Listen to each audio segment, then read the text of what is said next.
وبرکاتہ۔ الحمد للہ رب العالمین، والصلاة والسلام علی سید الانبیاء والمرسلین وعلی آلہ الطیبین الطاہرین واصحابہ الاکرمین الافضلین وعلی من والاہم وتبعہم وسار علی نہجہم وسن بسنتہم الی یوم الدین، اما بعد فقد قال اللہ تبارک وتعالی فی شان عظمت حبیبہ الکریم: اعوذ باللہ من الشیطان الرجیم، بسم اللہ الرحمن الرحیم، ان اللہ وملائکتہ یصلون علی النبی یا ایھا الذین آمنوا صلوا علیہ وسلموا تسلیما، اللہم صل علی سیدنا مولانا محمد وعلی آل سیدنا مولانا محمد وبارک وسلم،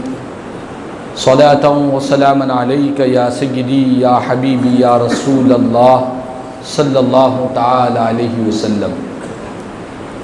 معزز حاضر محترم سامعین کرام، آئیے کچھ سننے اور سنانے سے قبل ہم اور آپ مل کر انتہائی عقیدت و محبت کے ساتھ حضور آقا نامدار سرور کون مکہ سارے عالمین کے مختار، مدینے کے تاجدار، مکے کے سردار، سید الابرار جناب احمد مصطفیٰ محمد مصطفیٰ صلی اللہ تعالی علیہ وسلم کی بارگاہ میں ایک مرتبہ محبت اور عقیدت کے ساتھ بآواز بلند درود و سلام کا نذرانہ پیش کر لیں۔ اللہم صلی علی سیدنا مولانا محمد وعلی آل سیدنا مولانا محمد وبارک وسلم، صلاۃ و سلاما علیک یا سیدی یا حبیبی یا رسول اللہ صلی اللہ تعالی علیہ وسلم۔ معزز حاضر محترم سامعین کرام، گزشتہ جمعہ کے موقع پر خلیفہ سوم امیر المؤمنین حضرت سیدنا عثمان غنی رضی اللہ تعالیٰ عنہ کی سیرت مبارکہ کا مختصر تذکرہ کیا گیا، اور اس میں آپ کی سخاوت اور آپ کا ادب رسول صلی اللہ تعالی وسلم کا ذکر کیا گیا تھا۔ چونکہ ہمارے پاس وقت کی بہت قلت ہوتی ہے، اسی مناسبت سے آج بھی حضرت سیدنا عثمان غنی رضی اللہ تعالیٰ عنہ کی شہادت کی مناسبت سے کل 18 ذی الحجہ کی جو تاریخ گزری ہے، حضرت عثمان غنی رضی اللہ تعالیٰ عنہ کی شہادت کی تاریخ گزری ہے، تو اسی مناسبت سے آج بھی انشاءاللہ حضرت سیدنا عثمان غنی رضی اللہ تعالیٰ عنہ کا مختصراً تذکرہ کیا جائے گا۔ اور یہ بات آپ کو ابتداءً میں نے عرض کیا تھا کہ حضرت سیدنا عثمان غنی رضی اللہ تعالیٰ عنہ نبی پاک علیہ السلام سے بے حساب اور حد درجہ حضور کی ذات سے محبت کیا کرتے، بے انتہا سرکار سے پیار کیا کرتے، اور اتنی محبت، اتنا پیار، اتنی عقیدت کہ سیرت کی کتابوں میں ملتا ہے کہ ایک مرتبہ حضرت عثمان غنی رضی اللہ تعالیٰ عنہ حضور کی بارگاہ میں حاضر ہوتے ہیں اور اپنے گھر ایک دعوت دیتے ہیں اور عرض کرتے ہیں: یا رسول اللہ صلی اللہ علیہ وسلم، میرے گھر میں آپ کی اور آپ کے صحابہ کرام کی، دونوں کی میرے گھر میں دعوت ہے۔ میرے آقا کریم صلی اللہ علیہ وسلم دعوت کو قبول فرماتے ہیں، اور جب دعوت کا وقت آتا ہے تو عثمان غنی رضی اللہ تعالیٰ عنہ حضور کو اپنے گھر لے جانے کے لیے سرکار کے دولت قدہ پر تشریف لاتے ہیں اور عرض کرتے ہیں: یا رسول اللہ صلی اللہ علیہ وسلم، میرے مکان کی طرف چلے۔ سیرت کی کتابوں میں ملتا ہے کہ حضرت عثمان غنی رضی اللہ تعالیٰ عنہ کے گھر کی طرف جب میرے آقا کریم صلی اللہ علیہ وسلم اپنے مبارک قدم بڑھانے لگے، حضرت عثمان غنی رضی اللہ تعالیٰ عنہ سرکار کے پیچھے حضور کے ایک ایک قدم کو گننے لگے، سرکار کے ایک ایک قدم کو کاؤنٹ کرنے لگے، یہاں تک کہ جب میرے آقا کریم صلی اللہ علیہ وسلم آگے بڑھ گئے، عثمان غنی رضی اللہ تعالیٰ عنہ کے مکان کے قریب میں پہنچے، تو حضور نے دیکھا کہ عثمان میرے پیچھے میرے قدموں کو گن رہے ہیں۔ تو میرے آقا کریم صلی اللہ علیہ وسلم نے وجہ پوچھی کہ عثمان کیا بات ہے، تم میرے ایک ایک قدم کو گن رہے ہو، بات کیا ہے؟ قربان جائے خلیفہ رسول امیر المومنین حضرت سیدنا عثمان غنی رضی اللہ تعالیٰ عنہ کی محبت کے نرالے انداز پر قربان جائے، ادب و احترام و تعظیم کا ایک انوکھے انداز پر قربان جائے۔ آپ نے سرکار سے عرض کیا، یا رسول اللہ صلی اللہ علیہ وسلم، آپ امام الانبیاء ہیں، آپ سارے نبیوں کے امام ہیں، رحمت للعالمین ہیں، وجہ تخلیق کائنات ہے۔ آقا، آپ کے مبارک قدم میرے گھر کو آ رہے ہیں، مجھ خادم مجھ غلام کو آپ مجھے یہ شرف عنایت کر رہے ہیں، مجھے یہ اعزاز مل رہا ہے کہ میں امام الانبیاء کو اپنے گھر لے جا رہا ہوں۔ عرض کرتے ہیں کہ آقا، میں آپ کے ایک ایک قدموں کو اس لیے گن رہا ہوں تاکہ جتنے قدم چل کر آپ میرے گھر کو آئیں گے،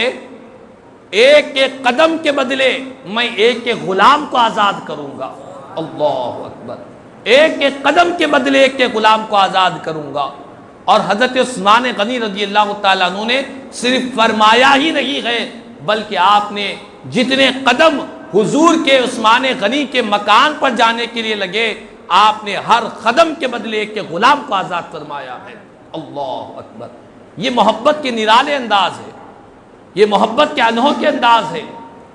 اور یہ بات آپ کو بتلاؤں، گزشتہ بھی میں نے عرض کیا تھا کہ اللہ تعالیٰ نے قرآن میں نہیں فرمایا کہ اے ایمان والو، جب میرا نبی تمہارے گھر آئے تو ہر قدم کے بدلے غلام کو آزاد کرنا۔ یہ قرآن کا حکم نہیں ہے، نہ ہی حدیث میں میرے آقا نے فرمایا کہ اے میرے امتیوں، اے میرے صحابہ، جب میں ایک ایک قدم چل کر تمہارے گھر آؤں تو ہر قدم کے بدلے غلام آزاد کرو۔ نہ سرکار کا حکم ہے، نہ رب کا حکم ہے، لیکن اللہ نے فرمایا کہ میرے محبوب کی تعظیم کرو، احترام کرو۔ تو تعظیم اور احترام کا جو بھی راستہ تم نیا راستہ اگر تم نکالو گے، جو قرآن اور حدیث سے ٹکرانے والا راستہ نہ ہوگا، تو وہ راستہ اللہ اس کے رسول کا پیارا راستہ ہو جائے گا۔ حکم کی ضرورت نہیں ہے، اللہ اس کے رسول کا حکم ہوگا ویسا ہی ادب کریں گے۔ نہیں، صرف حکم ملا ہے کہ ایمان والو، کامیابی چاہتے ہو میرے نبی پر ایمان لاؤ، ان کی تعظیم کرو، ان کا احترام کرو۔ بس یہ حکم تعظیم اور احترام کا قرآن میں دیا گیا۔ اب اس حکم کے تحت نبی کے چاہنے والے، نبی کے سچے وفادار، نبی سے سچی عقیدت رکھنے والے اس تعظیم کے حکم کے تحت مختلف انوکھے انداز کا ایجاد کر لیا کرتے ہیں۔ اسی لیے عثمان غنی رضی اللہ تعالیٰ عنہ کو نہ کبھی سرکار نے حکم دیا تھا کہ کبھی میں تمہارے گھر آؤں تو غلام کو آزاد کرنا، لیکن جب محبت سینے میں رہتی ہے، ادب دل میں رہتا ہے، تو محبت اور ادب انسان کو ایسے ایسے کام کروا لیتی ہے، ایسے ایسے راستے نکال دیتی ہے جس سے اللہ اس کے رسول بھی راضی ہو جایا کرتے ہیں۔ اسی طرح حضرت عثمان غنی رضی اللہ تعالیٰ عنہ کی حضور کی ذات سے ایسی محبت تھی، ایسی عقیدت، ایسی والہانہ عقیدت کہ صرف سرکار کی ذات سے ہی نہیں بلکہ میرے آقا کی اداؤں سے بھی محبت کیا کرتے۔ ایک مرتبہ مسجد کے دروازے کے پاس بیٹھے ہیں، مسجد کے دروازے کے پاس بیٹھے ہیں، بکری کا ایک دست بھنا ہوا منگاتے ہیں اور وہیں بیٹھ کر تناول فرماتے ہیں، اور اس کے بعد بغیر تازہ وضو کیے نماز ادا فرماتے ہیں۔ یہ عمل آپ نے کیا؟ کسی نے پوچھا، دریافت کیا کہ اے خلیفہ رسول کیا بات ہے؟ ایک عجیب معاملہ ہم نے دیکھا کہ آپ مسجد کے دروازے کے پاس بیٹھ کر بکری کے دست کو تناول فرمایا، بغیر تازہ وضو کے نماز ادا فرمائی، معاملہ کیا ہے؟ قربان جائے خلیفہ رسول امیر المومنین حضرت سیدنا عثمان غنی رضی اللہ تعالیٰ عنہ نے بتلایا کہ میں نے یہ جو کام کیا مجھے کوئی بھوک اور پیاس کی وجہ سے نہیں کیا کہ بڑی بھوک تیزی سے لگ رہی تھی، جب کا جبی منگا کر کھا لیا۔ بات اس کی نہیں ہے، بات یہ ہے کہ میں نے اپنی زندگی میں ایک مرتبہ میرے آقا کو، امام الانبیاء کو، رحمت للعالمین صلی اللہ علیہ وسلم کو میں نے ایک مرتبہ دیکھا تھا کہ حضور بھی اسی مسجد کے دروازے کے پاس تشریف فرما تھے اور میرے آقا بکری کا دست تناول فرما رہے تھے اور بغیر تازہ وضو کیے میرے آقا نے نماز ادا فرمائی، بس سرکار کی وہ ادا مجھے یاد آ گئی، حضور کی وہ سنت مجھے یاد آ گئی، بس سرکار کی اس ادا کو اپنانے کے لیے، سرکار کی اس سنت کو اپنانے کے لیے یہ غلام عثمان غنی نے بھی وہی ایک عمل انجام دیا ہے، اس کے سوا کوئی اور وجہ نہیں ہے۔ اللہ اکبر۔ دیکھیے آپ، حالانکہ نبی پاک علیہ السلام کا یہ عمل مبارک، کبھی سرکار نے یہ نہیں فرمایا تھا کہ اس طرح کا عمل کیا کرو، تو ادب، احترام، تعظیم یہ حکم کے محتاج نہیں رہتے، ادب اور احترام کے لیے، تعظیم کے لیے، سرکار کی اداؤں سے محبت کے لیے بس غلام راستے تلاش کیا کرتے ہیں۔ اسی لیے عثمان غنی رضی اللہ تعالیٰ عنہ نے اسی طرح کا عمل کیا، فرمایا کہ میں نے سرکار کو ایک مرتبہ دیکھا تھا، بس سرکار کی اس ادا کو اپنانے کے لیے میں نے یہ عمل کیا۔ اور یہی نہیں، حضرت عثمان غنی رضی اللہ تعالیٰ عنہ ایک مرتبہ آپ وضو فرما رہے تھے، دوران وضو مسکرانے لگے، تبسم کرنے لگے، اور لوگوں نے پوچھا کہ اے خلیفہ رسول کیا بات ہے، وضو کے دوران آپ مسکرا رہے ہیں؟ تو آپ نے فرمایا میری مسکراہٹ کی وجہ پوچھتے ہو؟ فرمایا وجہ کوئی اور نہیں ہے، وجہ ایک ہی ہے کہ میں نے اپنے آقا کو ایک مرتبہ وضو کرتے ہوئے دیکھا، حضور بھی وضو کے دوران تبسم فرما رہے تھے، بس سرکار کی اس ادا کو اپنانے کے لیے میں نے بھی اسی طرح کا عمل کیا ہے۔ اللہ اکبر۔ یہ محبت کے نرالے انداز ہے۔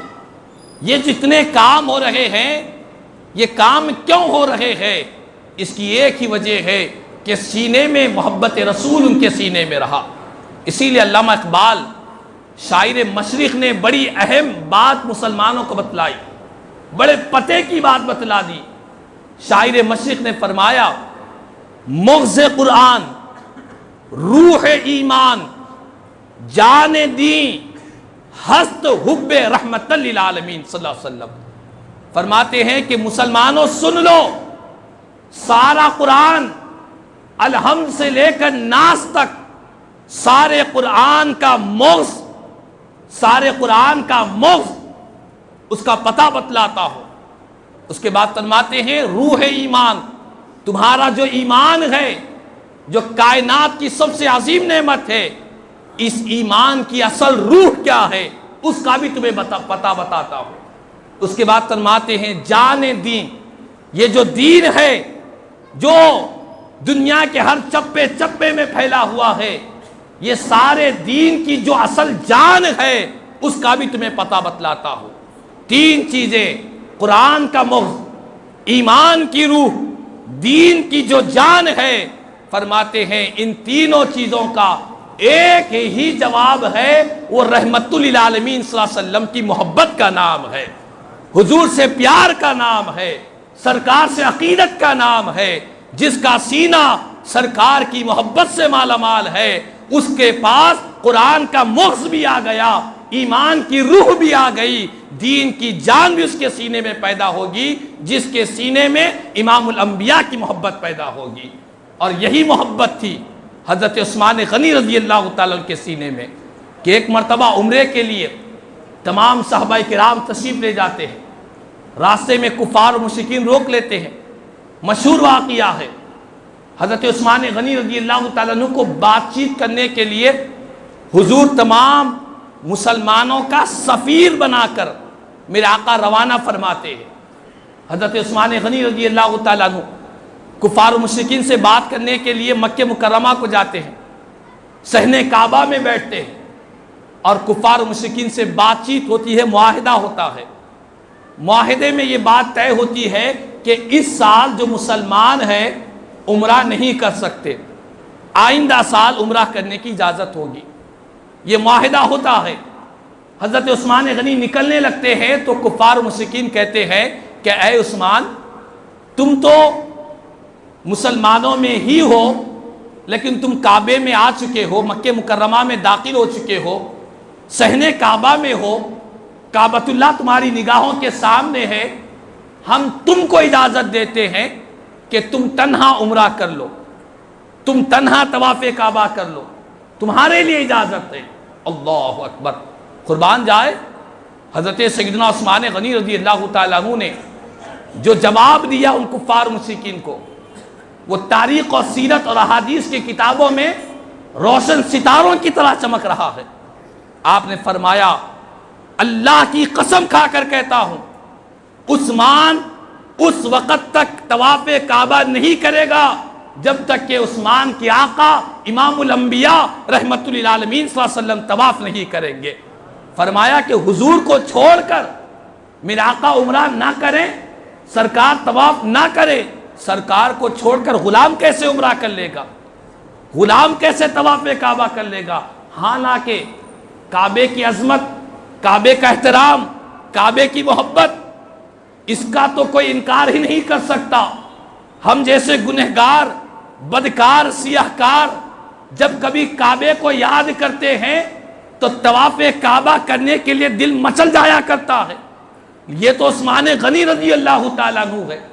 ان کا معاملہ، ان کی شان، ان کا مقام و مرتبہ تو بہت ہی بلند و بالا ہے، لیکن اتنی محبت ہونے کے باوجود بھی کہتے ہیں کہ جب تک میرے آقا طواف کعبہ نہیں کریں گے اس وقت تک عثمان بھی طواف کعبہ نہیں کرے گا۔ اسی لیے کسی شاعر نے کیا خوب انداز میں کہا، ایمان ملا ان کے صدقے، قرآن ملا ان کے صدقے، رحمان ملا ان کے صدقے، وہ کیا ہے جو ہم نے ان سے نہیں پایا ہے۔ ہر چیز حضور کے ذریعے ملی ہے، کعبے کا احترام، کعبے کی عظمتیں، کعبے کی رونقیں، ان سب کا پتہ بتلانے والی ذات مصطفیٰ صلی اللہ علیہ وسلم ہے۔ قرآن اللہ کا کلام ہے، کس نے کہا؟ آقا کریم صلی اللہ علیہ وسلم نے فرمایا ہے۔ رحمان کا پتہ وحدہ لا شریک ہے، کس نے خبر دی ہے؟ امام الانبیاء نے خبر دی ہے۔ اسی لیے عثمان غنی رضی اللہ تعالیٰ فرمایا کہ جن ذات کے صدقے میں ساری نعمتیں ملی ہے ان کو چھوڑ کر عثمان طواف کعبہ کیسے کر سکتا ہے؟ آپ بغیر طواف کعبہ کیے واپس سرکار کی بارگاہ میں پہنچ جاتے ہیں۔ تو بہرحال حضرت سیدنا عثمان غنی رضی اللہ تعالیٰ عنہ کی ساری زندگی، آپ کی حیات مبارکہ کا اگر ہم غور کریں گے، آپ کی زندگی کا جو پیغام اگر ہم حاصل کرنا چاہیں گے، حضرت عثمان غنی کی زندگی کا میسج اگر ہم پانا چاہتے ہیں، آپ کی زندگی کا یہی میسج اور پیغام نظر آتا ہے کہ مسلمانوں، تمہاری کامیابی نہ ڈالروں میں ہے، نہ عمارتوں میں ہے، نہ عہدے اور منصب میں ہے، نہ عزت و شہرت میں ہے، تمہاری کامیابی نہ مال و دولت میں ہے۔ مسلمانوں کی اصل کامیابی یہ ہے کہ وہ امام الانبیاء، آمنہ کے لال، رسول کائنات صلی اللہ علیہ وسلم کی محبت اپنے سینے میں بسائے، یہی مسلمانوں کی اصل کامیابی ہے۔ اگر اس